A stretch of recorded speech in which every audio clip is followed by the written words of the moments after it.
Hello, അസ്സലാമു അലൈക്കും. ഇന്നൊരു ബട്ടർ സ്കോച്ച് പുഡിംഗ് ഉണ്ടാക്കുന്നത് കാണാം. ഇത് നമ്മളിവിടെ ബ്രെഡ് വെച്ചിട്ടാണ് ബേസ് കൊടുക്കുന്നത്. ഇത് കേക്കിലും ചെയ്തെടുക്കാൻ പറ്റും. ബാക്കി വന്ന കേക്കൊക്കെ ഉണ്ടെന്നുണ്ടെങ്കിൽ നമുക്ക് കേക്ക് ബേസ് കൊടുത്തിട്ടും ബട്ടർ സ്കോച്ച് പുഡിംഗ് ഉണ്ടാക്കാം. അപ്പോൾ നമുക്കിത് എങ്ങനെ ഉണ്ടാക്കണമെന്ന് നോക്കാം. അതിനായി ആദ്യം നമുക്ക് ഷുഗർ കാരമലൈസ് ചെയ്തെടുക്കണം. അതിൽ ചേർക്കാനുള്ള നട്ട്സുകളാണ് ഒരു 5-6 അണ്ടിപ്പരിപ്പും 5-6 ബദാമും നമ്മൾ ചെറുതായി അരിഞ്ഞ് വെച്ചിട്ടുണ്ട്. ഷുഗർ കാരമലൈസ് ചെയ്തെടുക്കാൻ വേണ്ടിയിട്ട് 3/4 കപ്പ് ഷുഗർ ഒരു പാനിലേക്ക് ചൂടാക്കാൻ വേണ്ടിയിട്ട്, പിന്നെ ഇളക്കി കൊടുക്കാനൊന്നും പാടില്ല, ഒന്ന് പരത്തിയിടുക. പിന്നെ മീഡിയം ഫ്ലെയിമിലായിരിക്കണം കേട്ടോ. അങ്ങനെ അത് നന്നായി ഒന്ന് ഉരുകി വരുമ്പോൾ നമ്മൾ നന്നായി ഒന്ന് ഇളക്കി കൊടുക്കുക. ആദ്യം നമ്മൾ ഇളക്കി കൊടുക്കരുത്. അങ്ങനെ എല്ലാം ഉരുകി ഈ കളറൊക്കെ ആകുമ്പോൾ നമുക്ക് ഒരു ടേബിൾ സ്പൂണോളം ബട്ടർ ചേർത്ത് നമ്മൾ നേരത്തെ തയ്യാറാക്കി വെച്ച നട്ട്സുകൾ അതിൽ ചേർത്ത് കൊടുക്കുക. അത് ചേർത്തതും പിന്നെ ഫ്ലെയിം ഓഫ് ചെയ്ത് നമ്മൾ വേഗം ബട്ടർ പേപ്പറിലേക്ക് മാറ്റണം, അല്ലെങ്കിൽ അതിൽ തന്നെ പാത്രത്തിൽ തന്നെ ഇരുന്ന് കട്ടാവും. നമ്മളിത് ബട്ടർ പേപ്പറിലേക്ക് മാറ്റിയിട്ടുണ്ട്. അടുത്തത് കാരമൽ സോസ് ഉണ്ടാക്കുക. അതിനായി പാൻ അടുപ്പത്ത് വെച്ച് ഒരു കപ്പ് പഞ്ചസാര ഇതേപോലെ വെള്ളമൊന്നും ഒഴിക്കാതെ മീഡിയം ഫ്ലെയിമിലിട്ടിട്ട് ഒന്ന് ഉരുക്കിയെടുക്കുക. കളർ ചേഞ്ചായി വരുമ്പോൾ നമ്മളൊന്ന് ഇളക്കി കൊടുത്ത് കട്ടൊക്കെ ഇളക്കി കൊടുത്ത് അതിന് ശേഷം 1/2 teaspoon baking soda, 4 table spoon butter ചേർത്ത് നന്നായി ഇളക്കി കൊടുക്കുക. അതിന് ശേഷം ഒരു കപ്പ് വിപ്പിംഗ് ക്രീം മെല്ലെ മെല്ലായി ഒഴിക്കുക. നമ്മൾ വിപ്പിംഗ് ക്രീമൊക്കെ ഒഴിക്കുമ്പോൾ അതിങ്ങനെ കട്ട പിടിക്കണ പോലെ ഉണ്ടാവും. എന്നാലും നമ്മൾ നന്നായി ഇളക്കി കൊടുത്ത് കട്ടൊന്നുമില്ലാതെ ഇളക്കി കൊടുക്കുക. അങ്ങനെ നമ്മൾ അധികം നേരം ഈ പാത്രത്തിൽ അത് വെക്കരുത്, വേഗം തന്നെ പാത്രം മാറ്റണം, അല്ലെങ്കിൽ ആ ചൂടിൽ തന്നെ ഇരുന്നിട്ട് നല്ല പോലെ കട്ടായിട്ട് ഇരിക്കും ചൂട് കൊള്ളുന്തോറും.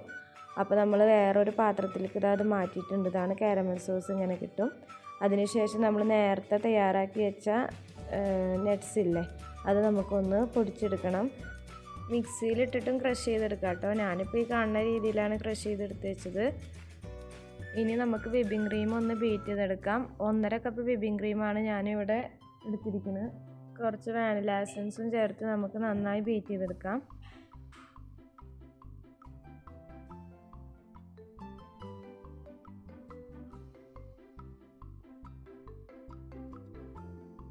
ഒന്നാമത് ബീറ്റായി കിട്ടുമ്പോൾ നമുക്കൊരു 1/4 കപ്പ് കാരമൽ സോസ് നമ്മൾ നേരത്തെ ചെയ്തതിൻ്റെ എടുത്ത് വെച്ചിരുന്നു, അത് നമുക്ക് ഇതിലോട്ട് ആഡ് ചെയ്യാം.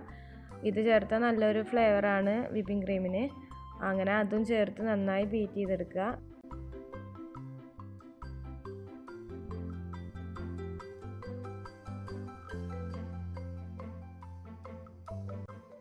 ഇപ്പം എല്ലാം സെറ്റായി കിട്ടിയിട്ടുണ്ട്. ഇനി നമുക്ക് പുഡിംഗ് ട്രേയിൽ ഇതെങ്ങനെയാണ് സെറ്റ് ചെയ്തെടുക്കാമെന്ന് നോക്കാം. നമ്മൾ ബ്രെഡിൻ്റെ 4 സൈഡും കട്ട് ചെയ്തെടുത്തതിന് ശേഷം കാരമൽ സോസിൽ മുക്കി പുഡിംഗ് ട്രേയിലേക്ക് വെച്ച് കൊടുക്കുക.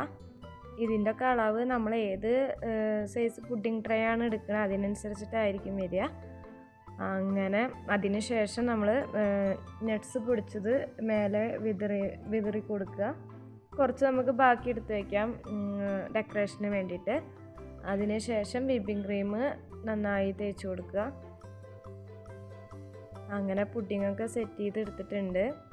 അത് കഴിഞ്ഞിട്ട് ഓവർനൈറ്റ് ഫ്രിഡ്ജിൽ വെക്കുക. ഇനിയിപ്പോൾ ഓവർനൈറ്റ് വെക്കാൻ പറ്റില്ല എന്നുണ്ടെങ്കിൽ ഒരു 4-5 മണിക്കൂറെങ്കിലും ഫ്രിഡ്ജിൽ വെക്കുക. ഇവിടെ ഓവർനൈറ്റ് ഒന്നും വെക്കാൻ പറ്റിയില്ല, മക്കളെല്ലാം ആൾക്കാരെ അത് കട്ട് ചെയ്ത് കഴിക്കണ പോലെ എനിക്ക് എടുക്കാൻ പറ്റിയില്ല. അപ്പോഴത്തേനും അത് ഫിനിഷ് ആയിട്ടുണ്ടായിരുന്നു. അത്രയ്ക്കും അടിപൊളി ടേസ്റ്റാണ്. അപ്പോൾ ഇന്നത്തെ വീഡിയോ ഇത്രേ ഉള്ളൂ. ഓക്കെ, ബൈ, അസ്സലാമു അലൈക്കും.